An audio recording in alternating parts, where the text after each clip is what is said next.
Right ఇక ఇదే విషయంపై మనతో చర్చించడానికి బండారు రామ్మోహన్ రావు గారు ప్రముఖ విశ్లేషకులు మనతో జాయిన్ అయ్యారు.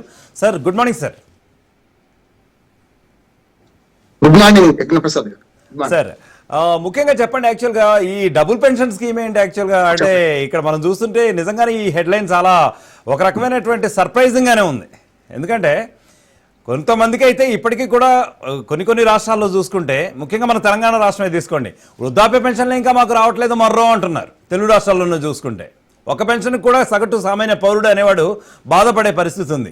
కానీ ఇక్కడ బడబడ నాయకులు, ఆ తర్వాత మాజీ నాయకుల విషయానికి వస్తే మాత్రం డబుల్ బెనిఫిట్లో ఉన్నారు. అసలు ఎలా చూడాలి సార్ దీన్ని? అంటే చూసే దృక్పథాన్ని బట్టి ఉంటది యజ్ఞప్రసాద్ గారు. మీకు అట్లాగే రాజనీతి ప్రేక్షకులకు నమస్కారం సార్. నేను కొంచెం అవుట్ ఆఫ్ ది బాక్స్ ఆలోచన చెప్తాను. చాలా వరకు సమాజంలో రాజకీయ నాయకుల పట్ల ఒక రకమైన జలసి, రాజకీయ నాయకుల దొంగలు అనే ఒక మేడప్ మైండ్ అభిప్రాయం వచ్చేసింది. గతంలో రాజకీయం అంటే పవిత్రమైన వ్యాసంగం, రాజకీయం అంటే రాజకీయ నాయకులను ఒక పవిత్రంగా చూసేవాళ్ళు. ఇప్పటికి ఉన్నారంటున్నాను నేను.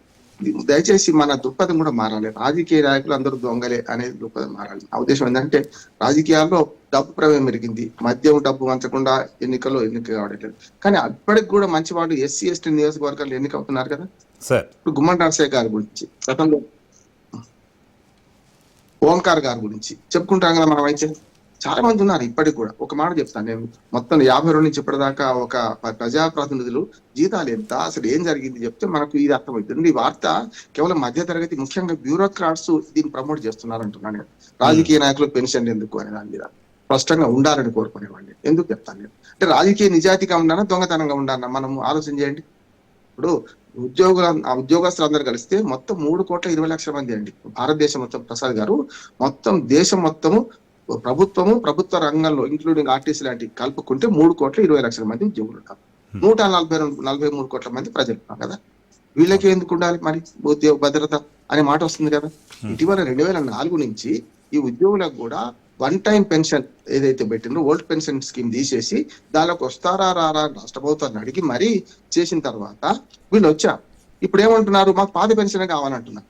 మీరు ఎంత డబ్బుకు అక్కడ డిపాజిట్ చేసుకుంటే, ఎంత డబ్బు పొదుపు చేసుకుంటే అంతకు డబ్బులు ఇచ్చేసి ఇంటికి పంపిస్తున్నారు. వన్ టైం పెన్షన్ విధానం అది.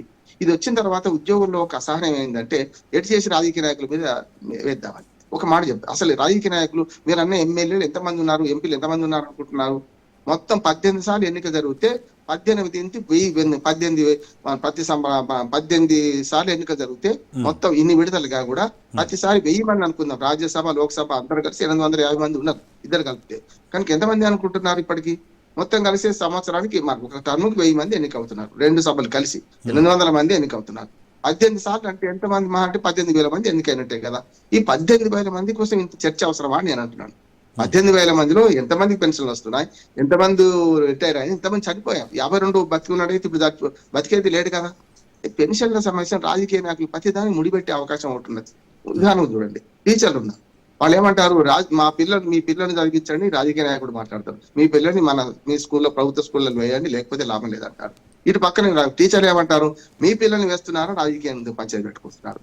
4,560 మంది ఎమ్మెల్యేలు ఉన్నారు మొత్తం అంతా దేశం మొత్తం మీద. 4,500 ఎమ్మెల్యేలు. వీళ్ళు ఒక 5,000 అనుకోండి, వాళ్ళకి 1000 అనుకోండి.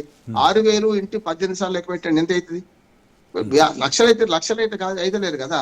వీళ్ళ పెన్షన్ల గురించి చర్చ అంటే రాజకీయం మీద ఉన్న జలసి, రాజకీయం మీద ఉన్న కోపము, పగ, వీటితో మాట్లాడిస్తుంది. ముఖ్యంగా మధ్యతరగతి మేధావులతో మాట్లాడిస్తున్నారు. స్పష్టంగా రాజకీయ నిజాయితీగా ఉండాలంటే పెన్షన్ ఉండాలంటున్నాను నేను. దానికి వార్తకు వ్యతిరేకంగా మాట్లాడుతున్నాను. రాజకీయం మంచిగా ఉండాలంటే, పవిత్రంగా ఉండాలంటే మీరు చెప్పింది 50,000 30,000 అండి. ఒక టీచర్ జీతం అయితే తెలుసా? ఇప్పుడు సీనియర్ టీచర్ ₹1,00,000 దాటుతుంది. పెన్షన్ కూడా చెప్తాను నేను, 150 రూపాయలకు, 150 కాదు ఇంకా తక్కువ కూడా, 30-40 రూపాయలకు టీచర్ గా మొదలైన వాడి జీవితం, వారి భార్యకు ఫ్యామిలీ పెన్షన్ ఇవాళ 35,000 40,000 వస్తున్నాయండి. నేను దాన్ని తప్పడతలేను. దీన్ని మాట్లాడమ్మా. ఒక ఉద్యోగి చనిపోయిన తర్వాత ఆయన భార్య బతుకున్నంతసేపు ఇవాళ పెన్షన్ ఇస్తున్నారు. పాత పెన్షన్ 2004 విధానం ఇప్పుడు లేదు కనుక రాజకీయ నాయకుల మీద పడుతున్నాం. చాలా సార్లు మనం సోషల్ మీడియాలో కూడా చూస్తుంటాం. యజ్ఞప్రసాద్ గారు మాట్లాడితే రాజకీయాల మీద నాయకుల మీద పడుతున్నారు.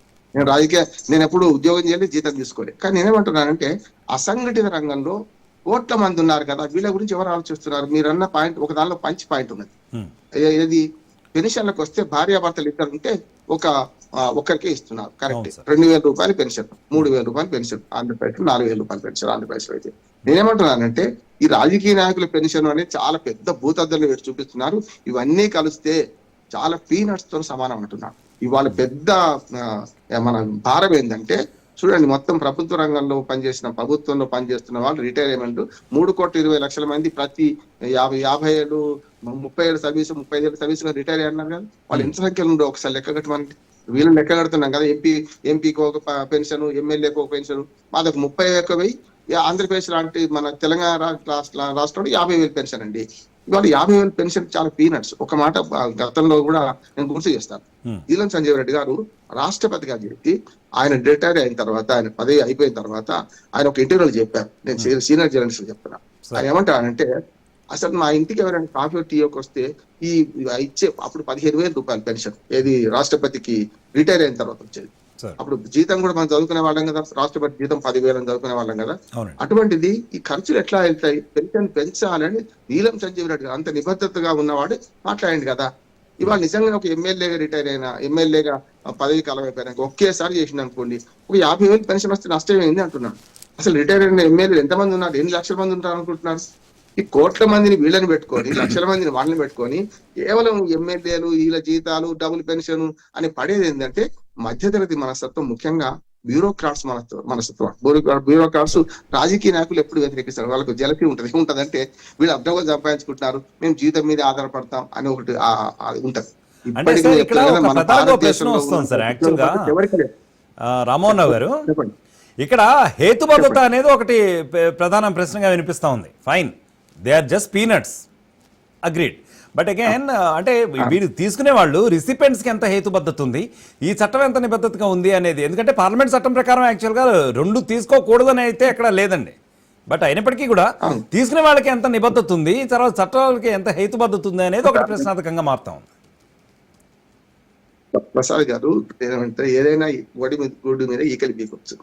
నిజంగానే 2 పదవులు చేసిన ఎంతమంది లెక్క దిద్దామంటారు. నేను చాలా మంది ఇప్పుడు ప్రజాప్రతినిధులు అంటే ఎమ్మెల్యేలు ప్రతిసారి ఒక టర్మ్ కు 4,600 మంది కంటే ఎన్నిక అవుతలేరు. ఉన్నదే అంత, ఉన్న సంఖ్యనే అంత. 1000 మందికి మించి పార్లమెంట్ సభ్యులు లేరు కదా. వీళ్ళను ఇందులో 2 పదవులు చేసిన ఎంత 10% కూడా ఉండరు కదా. 2 పదవులు చేసి ఇంట్లో కూర్చున్న వాళ్ళు 10% కూడా ఉండరు కదా. దీని మీద ఏదో జాతీయ ఆదాయం మొత్తం వాళ్ళు దోచేస్తున్నారు అనేది కాదు. అందుకనే నేను దీన్ని లేపుతున్నాను. పెన్షన్లు చాలా పెద్ద భారం అవుతున్నాయి. మొత్తం చూడండి, ఇంకొక 10 ఏళ్ల తర్వాత, అందుకని 2004లో కేంద్ర ప్రభుత్వం, అప్పుడు కాంగ్రెస్ ప్రభుత్వం ఉన్నది, బాగా ఆలోచించి వాళ్ళు ఏం చేశారంటే కొన్ని దేశాల్లో పెన్షన్ భారమైన సంగతి చూసి ఏం చేశారంటే దీన్ని 1 టైం పెన్షన్ కుదించారు. 1 టైం పెన్షన్ చాలా కరెక్ట్ పథకం అంటున్నాడు. చాలా మంది దుర్మార్గంగా ఆంధ్రప్రదేశ్ లో గతంలో చంద్రబాబు నాయుడు గారు, జగన్మోహన్ రెడ్డి గారు, ఇక్కడ కేసీఆర్ గారు, ఇక్కడ రేవంత్ రెడ్డి గారు హామీలు ఇచ్చారు. ఇది వరకు 1 టైం పెన్షన్ తీసేసి మీకు మళ్ళీ పాత పెన్షన్ విధానం తెస్తాను, ఎవ్వరు తీసుకురాలేరు అంటున్నాడు. నిజమైన ప్రజలకు చైతన్యం వస్తే, అయ్యా మీరేమో ఉద్యోగస్తులు పెన్షన్ తీసుకుంటున్నారు కదా, వ్యవసాయ కూలీలు ఉన్నారు కదా, వాళ్ళకి ఏమైనా పెన్షన్ వస్తుందా? ఇవి ప్రభుత్వం హామీ ఇచ్చింది కదా, 18,000 రూపాయలు వ్యవసాయ కూలీలకు ఇస్తామని. ఏది దాని పథకం సంగతి ఏంటి? అందుకనే ఇటు ఉద్యోగస్తులు రాజకీయ నాయకుల మధ్యనే ఈ పోటీ జరుగుతుంది. ముఖ్యంగా రాజకీయ నాయకుల్లో ఇప్పటికి కూడా ఒకసారి ఎమ్మెల్యేగా పనిచేసిన వాళ్ళు ఇవాళ కూలీ చేసుకుంటే వాళ్ళు చూపెడతారు, ఇవాళ చాలా అధ్వానంగా బతుకుతున్న వాళ్ళని చూపెడతారు. వాళ్ళ సంగతి ఏంటి? ప్రజా జీవితంలో జీతం వస్తున్నది. జీతాలు ఈ మధ్య పెరిగినాయి ఎక్కువ ప్రసాద్ గారు. అంతకుముందు జీతాలు ఎంత తక్కువ ఉంటుండే.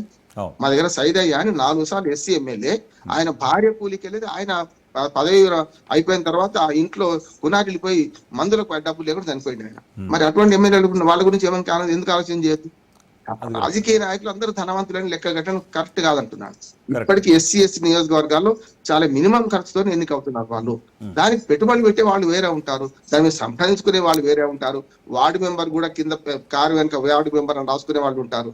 కొంచెం చూసే దృక్పథాన్ని నేనైతే అవుట్ ఆఫ్ ది బాక్స్ చెప్తున్నాను. ఇది కొంచెం నచ్చకపోయినా సరే, ఈ వార్తలో నిజాలు పరిశీలిస్తే వీళ్ళకి ఇచ్చే పెన్షన్ 2 పెన్షన్లు తీసుకున్న వాళ్ళు కూడా చాలా తక్కువ మంది ఉంటారు. తీసుకున్న తప్పు లేదంటున్నాను. నిజంగా నేను ప్రజాసేవ చేయడానికి ఈ పెన్షన్లు పనికి రావాలని ఆనాడు దూరంగా ఆలోచించి పెట్టారు ప్రజాప్రతినిధి చట్టంలో. కనుక దాన్ని మనం కేవలం ఉద్యోగులకు వీళ్ళకున్న పోటీలను బట్టి, రాజకీయ నాయకుల మీద వ్యతిరేకతను బట్టి ఆలోచన చేస్తే ఈ వార్త కరెక్ట్ అనిపిస్తుంది. కొంచెం దీన్ని దాటి ఆలోచన చేద్దాం. నేను చెప్పింది ఒకసారి ఆలోచించమని నేను మన ప్రేక్షకులు కూడా విజ్ఞప్తి చేస్తున్నాను. ఓకే, రైట్ రామ్మోహన్ గారు, మంచిది.